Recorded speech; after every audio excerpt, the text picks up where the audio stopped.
Chapter 5. Tad Cutter and his team had been sent from Poseidon's head office in San Diego, California, to map the reefs of the Hidden Shoals northeast of St. Luke. Like many scientific undertakings, the results may have been interesting, but harvesting the data was very boring work indeed. The job consisted of dragging a sonar tow that would measure the depth of the seabed below. To do this, over 274 square miles of ocean would take every minute of the 8 weeks budgeted for the project. To help them, Cutter and company had been assigned the 4 teenage interns. But as the early days of summer passed, Kaz, Dante, Adriana, and Star found themselves completely ignored by the Cutter team.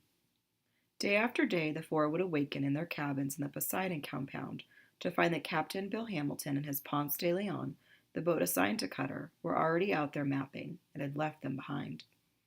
Cutter always had an excuse. Sorry guys, but we're just so busy. To gather this much data in just a couple of months leaves us no wiggle room.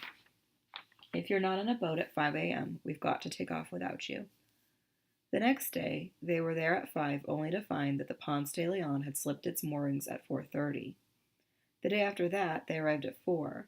There they waited by the boat for 3 hours before realizing that Cutter and his crew had taken the catamaran to Martinique for supplies. We have to complain, argued Dante. This is our internship, and they're not letting us do it. It's a ripoff. But there was no one to complain to. Dr. Gallagher was far too busy to see them, and when they ran into him around the institute, he was always lecturing to the video camera that seemed to follow him like a tail. In addition, the director now wore a thick bandage on his forearm, which he carried in a sling. They were all pretty sure it had something to do with his great white shark jaw. If he doesn't get away from here fast, Kaz observed, one of these days that thing is going to come down off the wall and eat him. Captain Vanover was sympathetic, but not a lot of help. I know it's lousy, but Tad's probably not doing it on purpose. These research guys, when they get their teeth into a project, they're like zombies. They eat, sleep, and breathe work. They just can't focus on anything else. Don't let it bum you out. I'm sure your time will come. Maybe, grumbled Dante, but what year? Vanover promised to take them out for another dive, but the Hernando Cortez was booked almost every day by other scientists, so they would have to wait until the ship was free. In the meantime, the captain agreed to have a word with Bill Hamilton. The only other person they knew around the Institute was English, and no one was in the mood to ask him for favors. Whenever they passed the hulking dive guard in the halls or on the gravel paths of the grounds, they would slink by, and he would look right through them.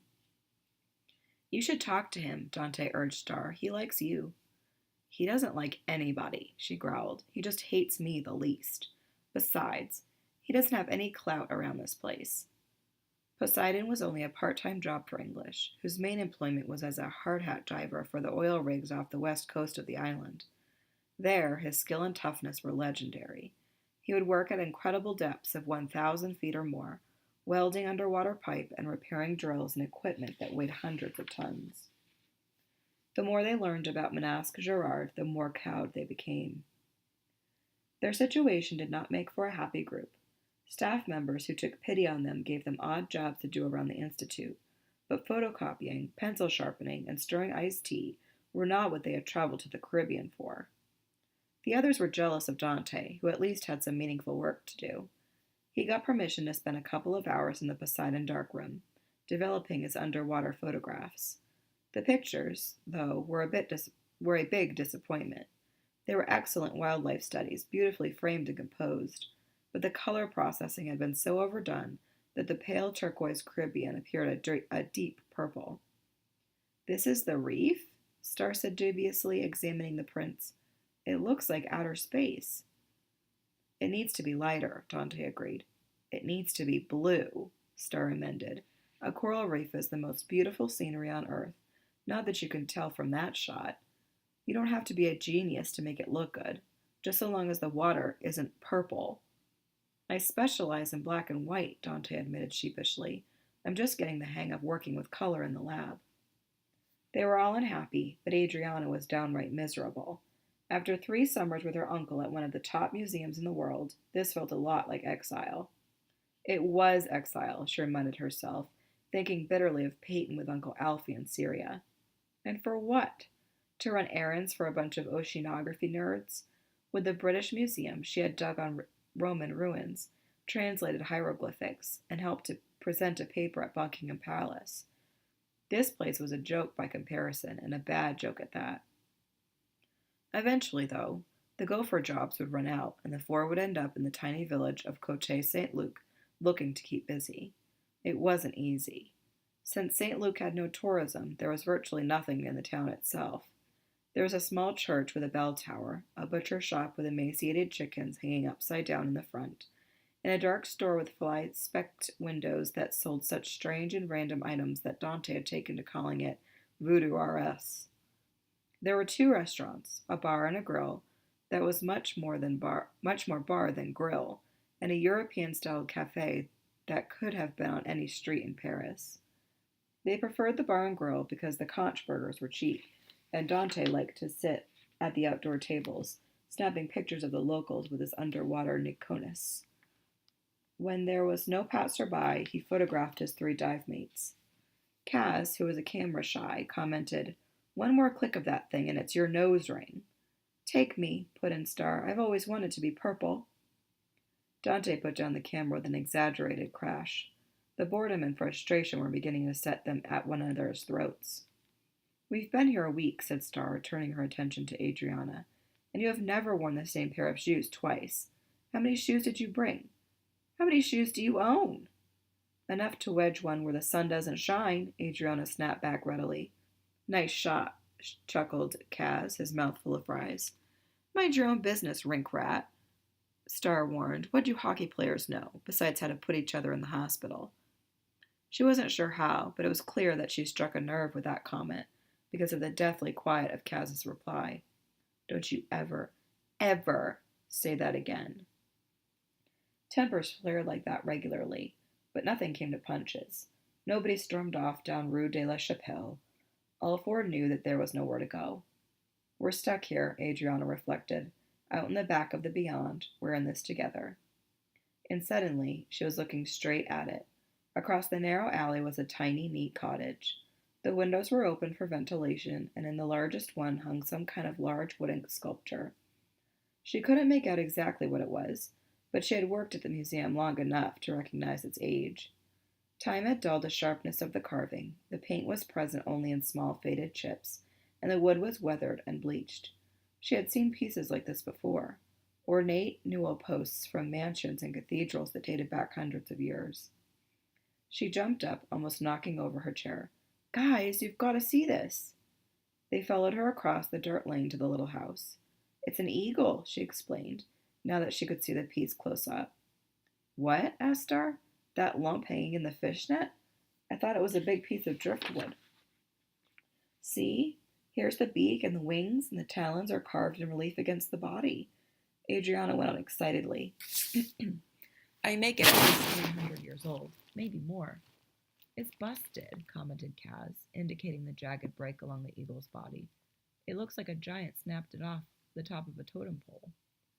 "Totem poles are North American," Adriana lectured. "I think this came from Europe." Star looked disgusted. "I know you're like Wonder Girl from some snooty museum, but how could you possibly know something like that?" "It's oak," Adriana exclaimed. "There's no oak on St. Luc. It's all tropical stuff here. It had to have been brought by ship. Dante, take a picture. I can scan it on the Institute and email it to my uncle." Dante hefted the camera, grumbling. "You don't need a PhD to tell you what that is. I'll tell you right now." He clicked the shutter. "That's the ugliest thing I've ever seen in my whole life." As Dante spoke, the occupant of the little house appeared in the window. Kaz tried desperately to clamp his hand over the photographer's mouth, but it was too late. The man had heard everything. It was English. The enormous guide scowled at them, reaching out his long, muscular arms and closed his hurricane shutters with a loud slam. "Nice timing," snickered Star. "Why did it have to be him?" Dante lamented. "Hey, what are you doing?" Adriana was marching purposefully to the front door. She rapped smartly and called, "Mr. English, it's us again. Could you please tell us the history of that piece in your window?" At first, it seemed as if English intended to ignore them, but finally he thrust open the door, glowering at Adriana. "You Americans, you have the nerve. You call every shark in the ocean with your macho stupidity. Then you steal my octopus. Now you come and insult me in my own home. Bastien, that means go away. And he shut the door in her face.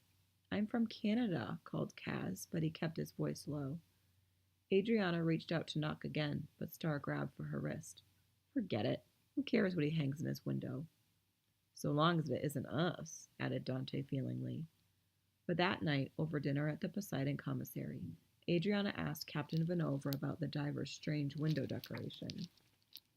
The captain chuckled.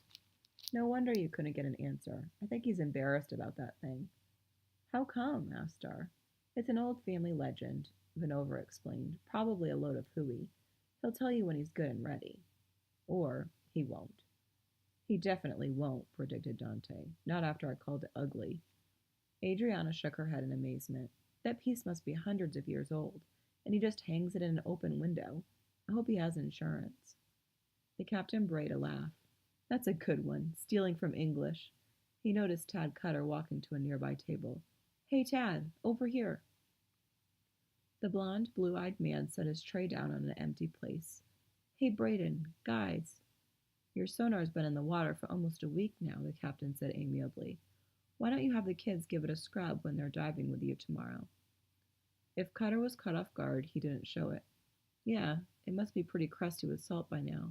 Thanks, guys. See you in the morning. He walked off to join his crew. He's going to blow us off, Star predicted resentfully. He says that every night, and he hasn't taken us out once. Oh, I know that, the captain agreed.